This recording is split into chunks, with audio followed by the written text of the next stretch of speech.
Good morning student. I am Manbhal Maurya.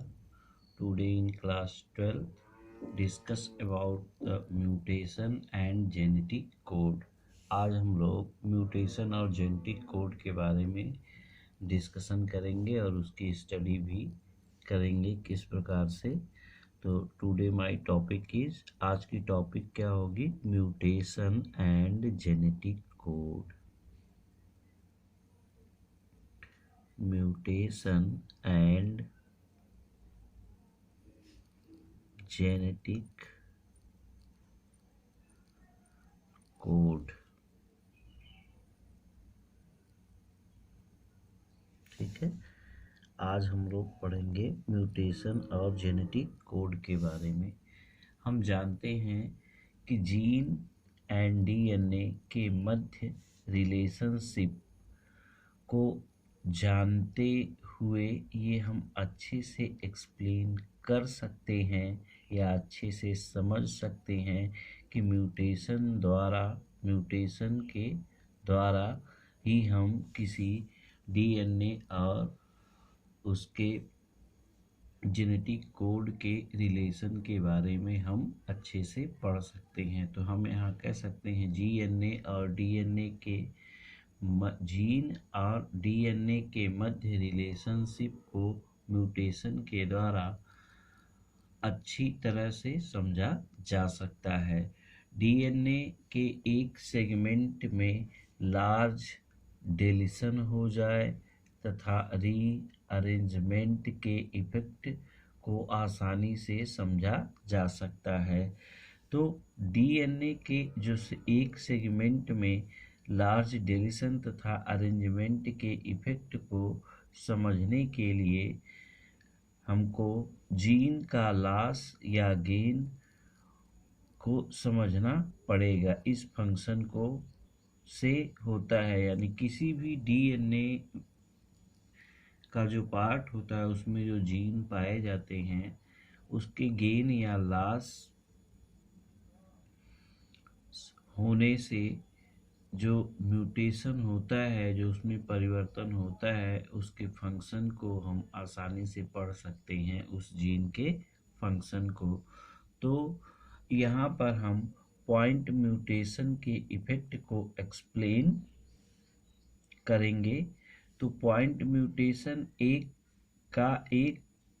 Classical example है beta globulin chain में एक single base में change हो जाने से ग्लूटामेट नामक एमिनो एसिड वैलीन में परिवर्तन हो जाता है, जिसके रिजल्ट में सिकल सेल एनीमिया नामक डिजीज होती है।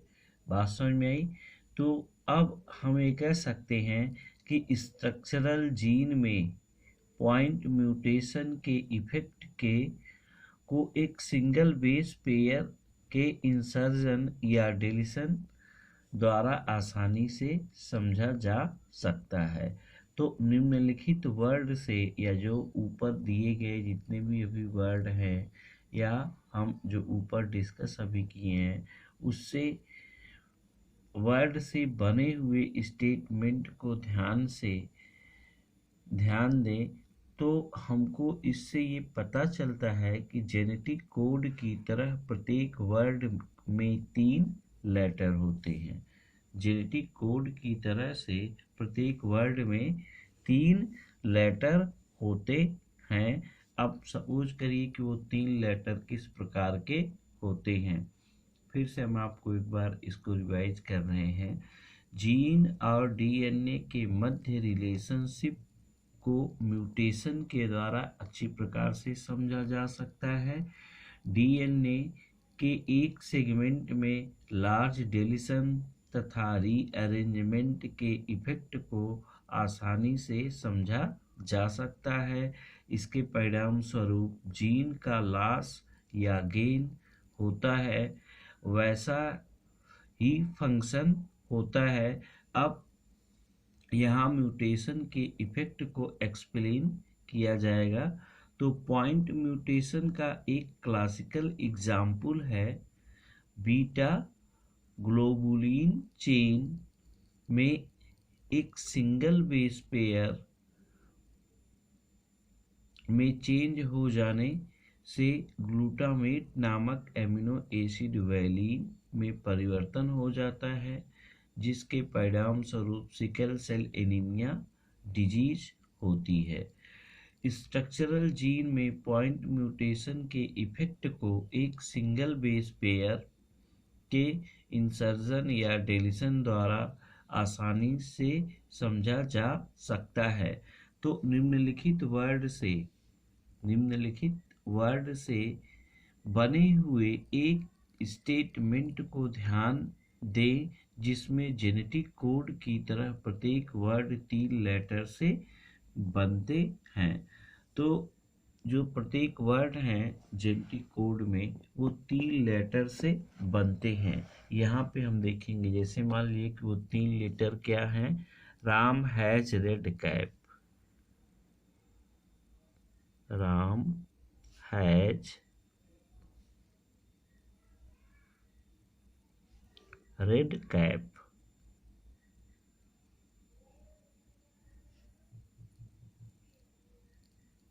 तो राम के पास क्या है, रेड कैप है, यानी ये आसानी से एक वर्ड को, तो यदि यहाँ हैज व रेड के मध्य लेटर बी इंसर्ट करें तथा स्टेटमेंट को रीअरेंज करें तो इसे हम ऐसे पढ़ेंगे। सपोज करिए कि हम हैज व रेड, किसमें, सपोज करिए कि यहाँ पर हैज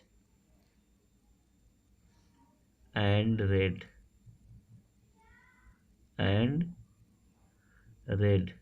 ठीक है ना। इसके बीच में हम बी को इंसर्ट करवा दें, इसके बीच में क्या करें, बी को इंसर्ट करवा दें।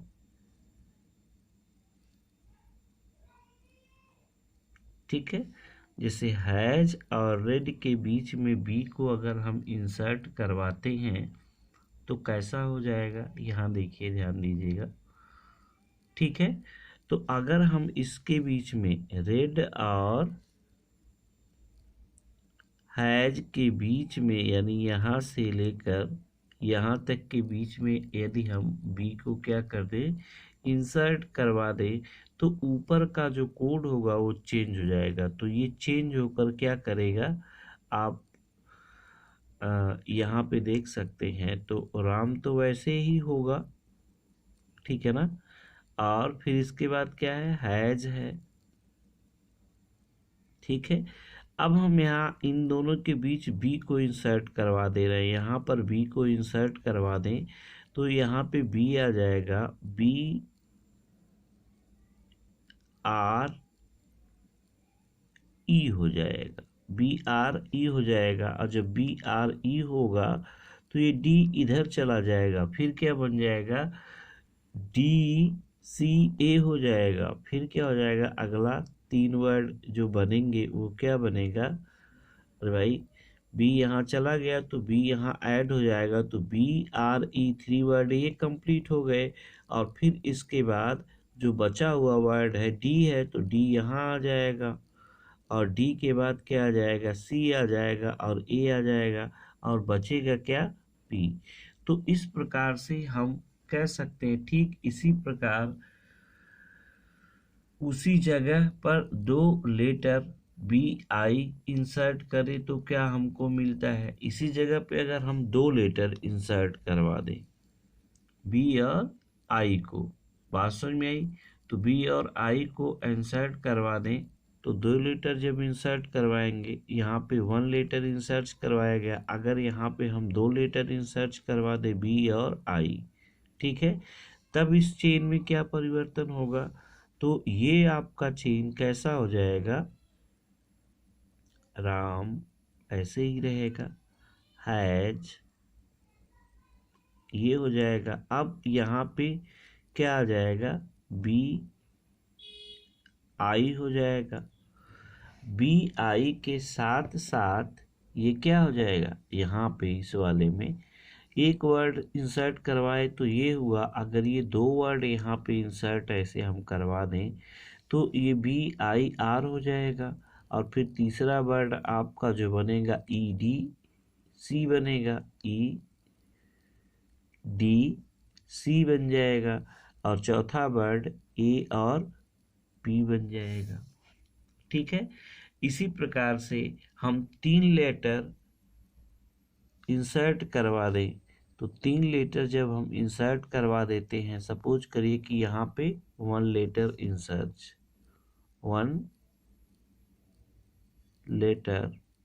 इंसर्ट करवाए हम, और यहाँ पर कितने 2,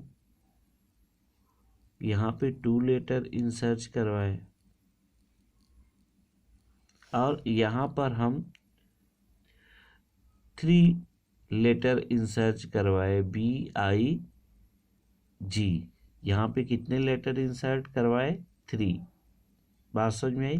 तो यहाँ पे हम देखते हैं जब 3 लेटर इंसर्ट करवाते हैं तो जो पहले वाले में क्या चेंजेज होगा, तो पहले वाले में क्या चेंजेज होगा यहाँ पे आप आसानी से देख सकते हैं। तो जब 3 को करवाएंगे तो ये डायरेक्टली क्या हो जाएगा, राम हैज बिग रेड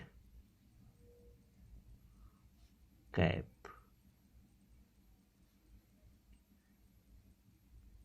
तो आपको क्या मिल जाएगा, Ram has big red cap. तो सेम एक्सरसाइज में RED लेटर को एक के बाद एक डिलीट करें, तो जो रिपीटेड कर सकते हैं उसी को ट्रिपलेट वर्ड का एक स्टेटमेंट यहाँ पे आप देख सकते हैं। यहाँ पे सेम एक्सरसाइज में अगर हम किसी चीज़ को यहाँ से लेटर को डिलीट करें, ठीक है ना, यहाँ पे हम कह सकते हैं कि यहाँ अगर हम रेड, जो रेड है ऊपर वाला एग्जाम्पल रेड यहाँ, और यानी हम कह सकते सेम एक्सरसाइज में RE तथा D लेटर के को एक के बाद एक हम क्या करें, डिलीट करें, तो रिपीट कर सकते हैं। तो पहले में अगर हम R को रिप्लेस करें, ठीक है ना, और फिर इसके बाद E को रिप्लेस करें, फिर किसको रिप्लेस करें, D को रिप्लेस करें, तो हमको ये निम्न वर्ड मिल सकते हैं। अगर हम पहले R को रिप्लेस करते हैं तो क्या हो जाएगा, इस रेड वाले पोर्शन से, ठीक है ना। तो एक एक लेटर हम अगर रिप्लेस करें तो क्या हो जाएगा,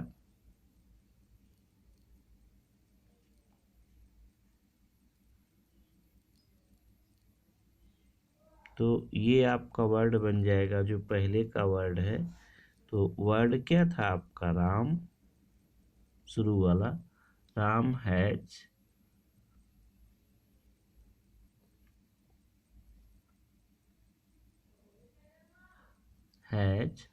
रेड कैप, ये शुरू में वर्ड दिया गया था रेड कैप। तो यहाँ पर हम रेड के तीनों लेटर को बारी बारी अगर हम क्या करें कि रिप्लेस करें तो क्या हो जाएगा, यानी एक पहले यहाँ से निकला तो ये इधर खिसक जाएगा, तो ये हो जाएगा पहला वर्ड राम हैज, EDC हो जाएगा आपका, और AP बच जाएगा। तो ट्रिपलेट कोड यहाँ पे डिस्टर्ब हो गया।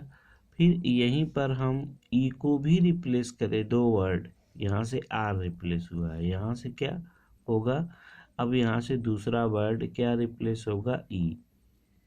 तो पहला R रिप्लेस हुआ, दूसरा E रिप्लेस होगा, तब क्या हो जाएगा, राम हैज, यहाँ पे देखिए क्या हो जाएगा, राम हैज DCA, फिर यहाँ P बन जाएगा, तो ई भी रिप्लेस हो गया। अब यहाँ से डी भी रिप्लेस करें हम ऐसे, डी को भी क्या करें, निकाल दें, तो क्या हो जाएगा, राम हैज कैप। ठीक है, इस प्रकार से आप देखें तो जो एक्सरसाइज ये आपको ऊपर दिखाई गई हैं, जो ये एक्सरसाइज आपको क्या की गई हैं, ऊपर दिखाई गई हैं, इनसे कंक्लूजन बहुत स्पष्ट है। क्या कंक्लूजन स्पष्ट है कि एक या दो यानी 1 और 2 बेस के इंसर्जन या डेलीशन के पॉइंट से रीडिंग फ्रेम बदल जाता है। तो जो ये फ्रेम होता है, यानी ये जो फ्रेम है आपका, राम हैज रेड कैप, ठीक है, ये एक फ्रेम है। चाहे कोई चीज़ हम इंसर्ट करें या उससे निकालें, तो उसके निकालने से या इंसर्ट करने से फ्रेम क्या हो जाता है, टोटल बदल जाता है। और इसी प्रकार के म्यूटेशन को हम क्या कहते हैं, फ्रेम शिफ्ट म्यूटेशन और इंसर्जन या डेलीशन भी कहते हैं। तो 3 या इसके मल्टीपल बेस पेयर के इंसर्जन या डेलीशन से सिंपल कोडॉन जो इंसर्ट या डिलीट होते हैं, इसके रिजल्ट में मल्टीपल एमिनो एसिड इंसर्ट या डिलीट होते हैं। इस पॉइंट के आगे फ्रेम रीडिंग में कोई परिवर्तन नहीं होता है। इस प्रकार म्यूटेशन को फ्रेम शिफ्ट म्यूटेशन या हम फ्रेम शिफ्ट इंसर्जन या डेलीशन म्यूटेशन कहते हैं।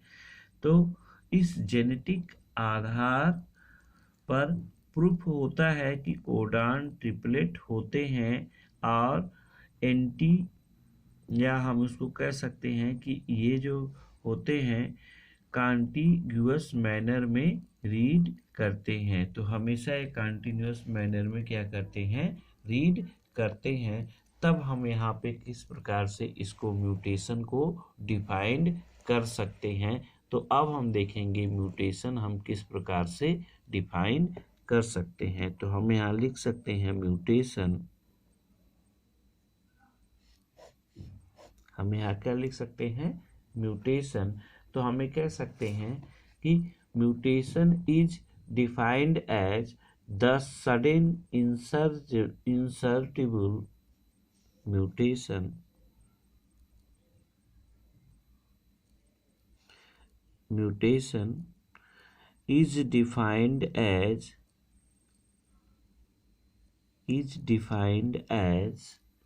the sudden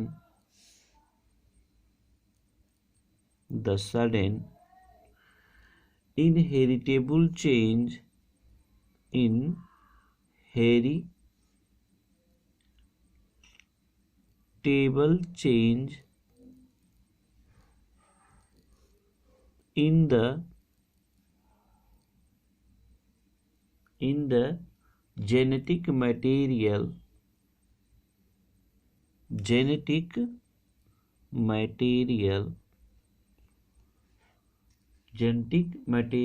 it can be of the following two major type.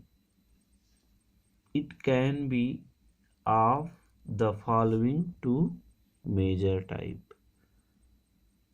It can be of the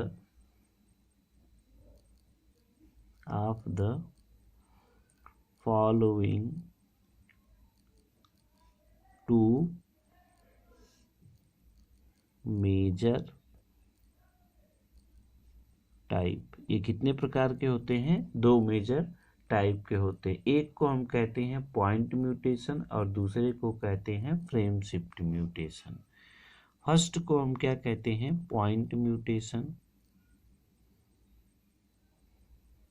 point mutation, और दूसरे को हम कहते हैं फ्रेम शिफ्ट म्यूटेशन। ठीक है, तो आगे की तरफ हम चलते हैं। चलिए हम देखते हैं यहाँ पे पॉइंट म्यूटेशन क्या है। तो पॉइंट म्यूटेशन किसे कहते हैं? It is the mutation in a single base pair. Point mutation, ठीक है। पॉइंट म्यूटेशन किसे कहते हैं? It is the mutation in a single, ये कैसा होगा? It is a single base pair.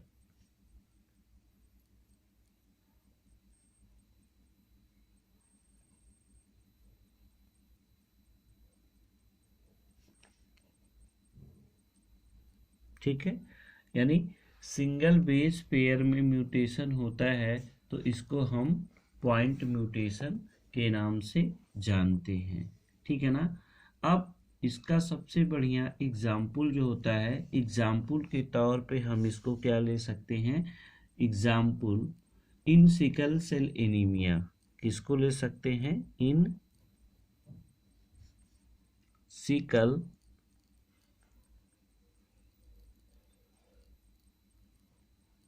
Sickle यहाँ पे एग्जाम्पल ले सकते हैं। एग्जाम्पल के रूप में क्या ले सकते हैं? Sickle cell anaemia.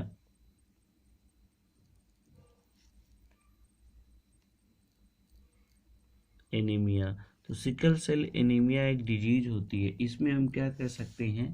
Point mutation in beta globulin chain. इसमें कहाँ पर पॉइंट म्यूटेशन होता है? यहाँ पे हम कह सकते हैं point mutation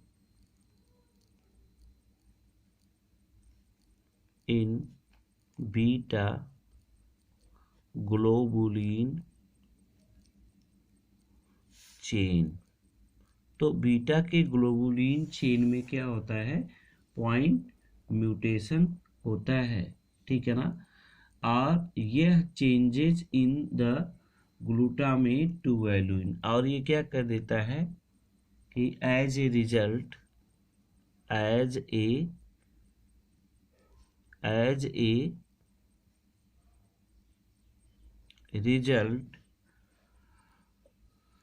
change of glutamate to valine, change of glutamate to valine। तो यहाँ पर ग्लूटामेट किस में चेंज हो जाता है? वैलीन में। अब दूसरा है फ्रेम शिफ्ट म्यूटेशन। दूसरे को हम क्या कहते हैं? Frame shift mutation. और फ्रेम शिफ्ट म्यूटेशन क्या होता है? यहाँ पे हम देखेंगे frame shift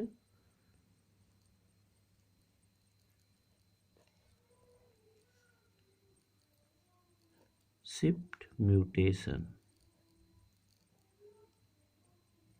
frame shift mutation क्या होता है? ठीक है ना।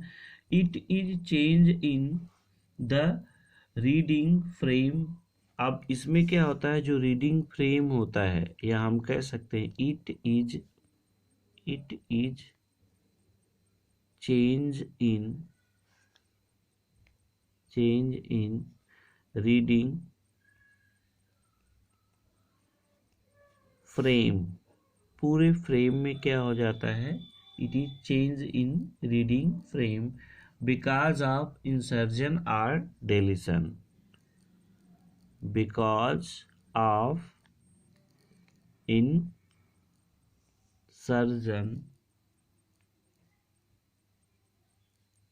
और डिलीशन। क्या कह सकते हैं? डिलीशन। तो फ्रेम में यदि इंसर्जन के द्वारा म्यूटेशन हो तो उसको इंसर्जन फ्रेम शिफ्ट म्यूटेशन कहते हैं, ठीक है ना। और डिलीशन के द्वारा म्यूटेशन होता है तो इंसर्जन के द्वारा होता है तो हम क्या कह सकते हैं, इंसर्जन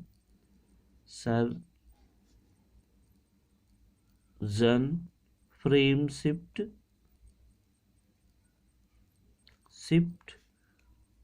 म्यूटेशन इसे कहेंगे। अगर इंसर्जन के द्वारा फ्रेम में कोई चेंजिंग हो रहा है तो उसको हम क्या कहेंगे। और इसमें आप देखते हैं क्या होता है कि जो 3 मल्टीपल बेस पेयर होते हैं वो चेंज हो जाते हैं और न्यू एमिनो एसिड बनने लगती है जिससे म्यूटेशन हो जाता है, ठीक है।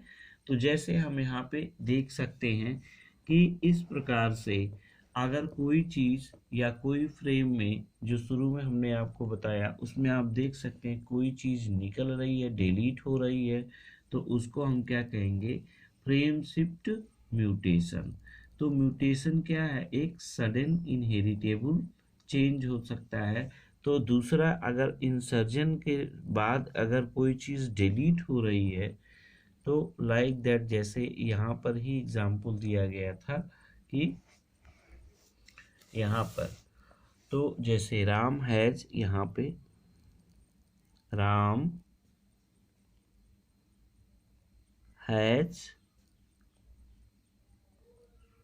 रेड कैप, ये 3 कोड था। तो राम हैज रेड कैप में कोई चीज़ इंसर्ट की जा रही थी तो उसमें हम क्या इंसर्ट करवाए, BI अगर इंसर्ट करवाए तो जब इंसर्ट इन दोनों के बीच में ये BI इंटर किया तो फ्रेम बदल गया, क्या बन गया, राम। यहाँ इस बीच में हम इसको ऐड कर दें तो फ्रेम बदल जाएगा, राम हैज BI RE और DCRAP, ये चीज़ बन जाता है। तो इसका कोई मतलब नहीं, कोई मीनिंग नहीं निकल रहा है इस पूरे फ्रेम का। तो इस प्रकार की म्यूटेशन को इंसर्जन कहते हैं। और डिलीशन फ्रेम में क्या होता है, डिलीशन फ्रेम शिफ्ट म्यूटेशन में क्या होता है, फ्रेम शिफ्ट म्यूटेशन। तो डिलीशन फ्रेम शिफ्ट म्यूटेशन में क्या होता है कि अगर फ्रेम से कोई चीज़ निकल जा रही है तब क्या होता है। तो पेरेंटल में क्या था, RAM, Ram has red cap, यही था, ठीक है। तो यहाँ से R और E को जब डिलीट किया जाता है तो यहाँ पर क्या बन जाता है, RAM, Ram has, RE delete हो गया तो बचा क्या, D बचा। तो DCAP बच गया यहाँ पे। तो यहाँ देखते हैं कि ये डिलीशन हो गया यानी निकल गया, तब भी फ्रेम में परिवर्तन हो गया। और इस प्रकार की म्यूटेशन को हम क्या कहते हैं, फ्रेम शिफ्ट म्यूटेशन, चाहे वो डिलीशन के द्वारा हो चाहे वह किसी और कारणवश हो। तो I hope you understand what is mutation. And mutation क्या होता है, सडन इनहेरिटेबल चेंजेस होते हैं जिसको हम क्या कहते हैं, म्यूटेशन के नाम से जानते हैं। तो इस प्रकार से आपको ये समझ में आया होगा कि म्यूटेशन क्या है और म्यूटेशन किस प्रकार से होता है। नेक्स्ट टॉपिक में हम पढ़ेंगे tRNA द एडाप्टर मॉलिक्यूल्स। ठीक है, आज के लिए इतना ही, धन्यवाद।